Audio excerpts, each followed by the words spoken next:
পারেন যেই তো আপনি প্রথমে ছিলেন ঘটনার সময়?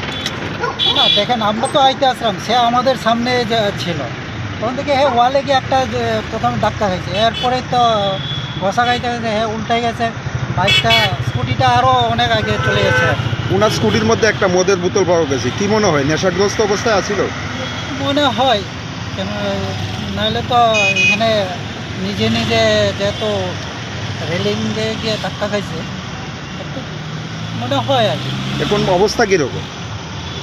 তার তো নাকে মুখে যে অনেক ব্লিডিং হয়েছে, ফায়ার সার্ভিস নিয়ে গেছে, একটু সিরিয়াসও মনে হয়।